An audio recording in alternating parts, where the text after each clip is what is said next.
ఈ ఏడాది అన్నదాతల బాధ వర్ణనాతీతం. ఎన్నో ఆశలతో పంటలు సాగు చేస్తే చివరకు కన్నీళ్లే మిగిలాయి.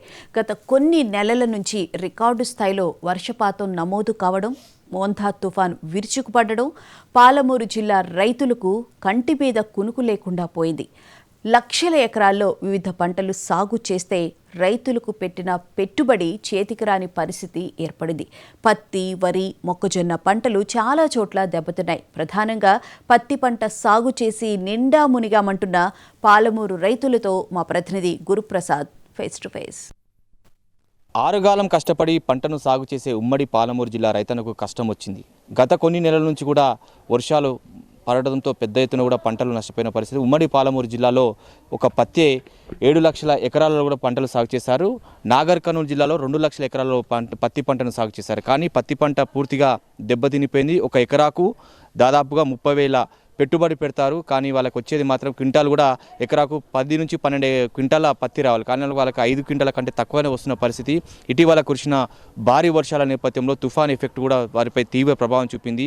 ఈ నేపథ్యంలో సీసీఐ కొనుగోలు కేంద్రాల కోసం అలాగే ప్రైవేటు పరంగా కూడా వెళ్తున్నారు. ఎందుకంటే వాళ్ళకు పూర్తి స్థలం మాత్రం పెట్టుబడి వెళ్ళలేని సిచ్యువేషన్ కనిపిస్తుంది. చూడొచ్చు మన విజువల్స్లో కూడా పత్తి అనేది పూర్తిగా దెబ్బతినిపోయింది. మొత్తం బ్లాక్ అయిపోయిన పరిస్థితి కనిపిస్తుంది. మొత్తం కలర్ అంతా మారిపోయింది. ఈ నేపథ్యంలోనే ఎవరైతే సీసీఐ కొనుగోలుదారులు కావచ్చు అలాగే ప్రైవేట్ పరంగా వెళ్తున్న వారు కూడా రైతుల నోట్లో మట్టి కొడుతున్న పరిస్థితి కనిపిస్తుంది. ఇదంతా పత్తి దెబ్బతిన్న నేపథ్యంలో కూడా ఈ రేటు రాదని చెప్తున్నారు. అలాగే తేమ శాతం 10 నుంచి 12% మేర ఉండాలి, లేక అంతకన్నా ఎక్కువ ఉంటే మేము కొనుగోలు చేయాలని చెప్పేసి సీసీఐకి సంబంధించిన అధికారులు కావచ్చు అలాగే ప్రైవేట్ పరంగా ఉన్న ప్రైవేటు సంబంధించిన వారంతా కూడా చేతులు ఎత్తేస్తున్న పరిస్థితి. ప్రజెంట్గా మనతో పాటు రైతులు ఉన్నారు.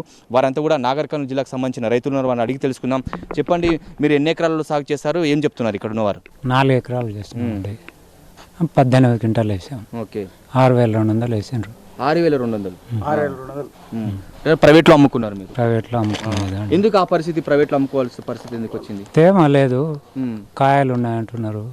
తర్వాత పత్తి మంచిగా లేదంటున్నారు. వర్షాలకు అది ఖరాబ్ అయింది. దానికి మనం సీసీఐలో వాళ్ళు ఒప్పుకోరు అంటున్నారు. మళ్ళీ దేనికో దానికి అమ్ముకోవాలి కదా.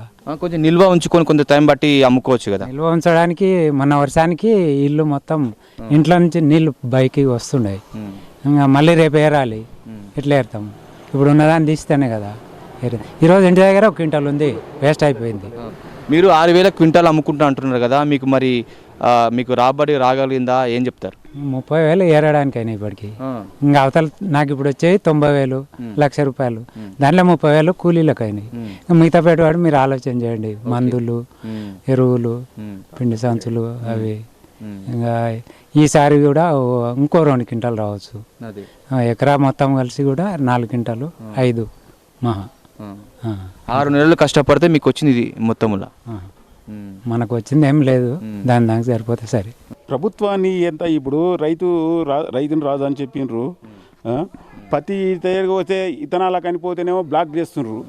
అప్పుడు ఇతనాలని రేట్ ఎక్కువ చేసిండ్రు. ఇప్పుడేమో పత్తి తీయడానికి వస్తే వర్షాలు వచ్చి ఎకరాకు 4 క్వింటాలు వస్తలేదు. ఎకరాకు 30-35 పెట్టుబడి వచ్చింది. ఇప్పుడు తెంపనీకే ఒక మనిషికి కూలీలకు 500-550 రూపాయలు కూలీ అయింది. మందుల దుకాణానికి పోతే మందుల రేట్లు ఎక్కువైనాయి. అన్ని బయో మందులు ఇచ్చి అవి అట్లే తెగులు పోక అవి అట్లే అయినాయి. వీడికి వస్తే సీసీఐలు అసలు కొంటలేరు. సీసీఐ అంటే ప్రైవేట్కు 6,000 రూపాయలు పోతుంది. అంతకంటే ఎక్కువ తీసుకోరంటారు. లేకుంటే వెళ్ళిపోవని నిన్న చాలా మంది తేమ ఉందని మొత్తం ట్రాక్టర్లు ఇంటికి పంపిరు, మొత్తం ఏమి లేకున్నా. మళ్ళీ ఎండ పెట్టుకొని రాపోన్నారు. ఎండ పెట్టుకొని వస్తే ఏముంటుంది, అందులో ఏముంటుంది, మళ్ళీ సోగులు అయిన తర్వాత మళ్ళీ ప్రైవేట్కి అమ్మవలసిందే. ఎన్ని రోజులున్నా అంత రైతు మొత్తం లాస్ అవుతున్నారు.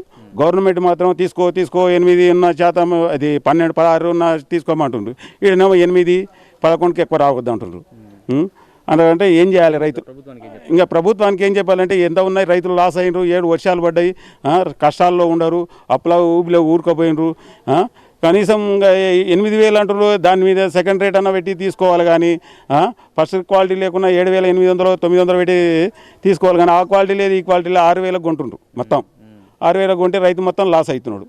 ట్రాక్టర్ కిరాయి ఎంత అవుతుంది, మనుషులకు ఎంత అవుతుంది, పిండి సంచులకు ఎంత అవుతుంది. ఒకప్పుడు 2-3 సంవత్సరాల కింద 10,000 పోయిన పత్తి రేటు ఇప్పుడు 6,000 పోతుందంటే రైతుకి ఎంత లాస్ అవుతుండో. అప్పుడు కూలి తక్కువ ఉన్నప్పుడే 11,000 పోయింది. ఈరోజు 6,000 పోతే ఏం చేయాలి? పోయినసారి మొత్తం ఇట్లే అయింది, ఈసారి కూడా ఇట్లే అయింది. రైతు ఎప్పుడు బాగుపడతాడు? ఎప్పుడు లోపలికే రైతు. ఎన్నడు మాత్రం రైతు బాగుపడే దినాలు లేవు. ఈ రాజకీయ నాయకులు ఎవడు బాగుపడ వాళ్ళ కిందికి వాళ్ళు చేసుకుంటుండ్రు, వాళ్ళ కిందికి వాళ్ళు చేసుకుంటారు, బతురు అని రైతు ఎవడు పెట్ట. ఈరే సంచులు దొరికితే ఈరే సంచులు దొరకడం లేదు, ఒక్క ఈరే సంచి దొరకడం లేదు, ఇప్పటికి దొరకడం లేదు ఈరే సంచులు. ఇప్పుడు మక్కలు వేయకపోతే మక్కలు బ్లాక్లో అమ్ముతుర్రు. ఏ చూడు మక్కలు పోయినసారి బుడ్డలు వేస్తే బుడ్డలు అదే రేటు పోయింది, 3,500, 4,000, 5,000 పోయింది. ఈసారి పత్తి అయింది, ఈసారి ఇంకా పత్తి గుడక గట్లే అయింది. 7 బుడ్డలు బంద్ చేసిర్రు, పత్తి గుడక ముందుకు మొత్తం బంద్ చేస్తారు. వ్యవసాయం ఒకసారి మొత్తం బంద్ పెడితే అప్పుడు తెలుస్తుంది రాజకీయ నాయకులకు. చూస్తున్నాం రైతుల ఆవేదన ఏ విధంగా ఉందో అర్థం చేసుకోవచ్చు. దేశానికి రైతే రాజు అంటారు, అలాంటిది రాజు ఇవాళ రైతు మాత్రం ఇవాళ ఆవేదన వ్యక్తం చేస్తున్న పరిస్థితి కనిపిస్తుంది. ఎందుకంటే ముంతా తుఫాన్ ఎఫెక్ట్ కూడా నాగర్ కర్నూలు జిల్లాపై తీవ్ర ప్రభావం చూపింది. మొత్తం పత్తి అంతా కూడా దెబ్బతినిపోయింది. పంట చేలను పూర్తిగా పత్తి కూడా తీయలేని పరిస్థితి, లేబర్ ఛార్జెస్ కూడా పెరిగిపోయినాయి. కాబట్టి వారంతా కూడా ఆందోళన చెందుతున్నారు. చేతికి వచ్చిన కొంతమేర పంటనన్న కనీస ధర మాకు పెంచాల్సిన అవసరం ఉంది. ఏదైతే కేంద్రం 8,110 రూపాయలు కనీస మద్దతు ధర ప్రకటించింది, అయినప్పటికీ కూడా మేము ఆ సీసీఐ కొనుగోలు కేంద్రాలకు వస్తే ఆ తేమ శాతం ఎక్కువ పర్సెంట్ ఉండటంతో మీరంతా కూడా మళ్ళీ వెనక్కి వెళ్ళాలని చెప్తున్నారు.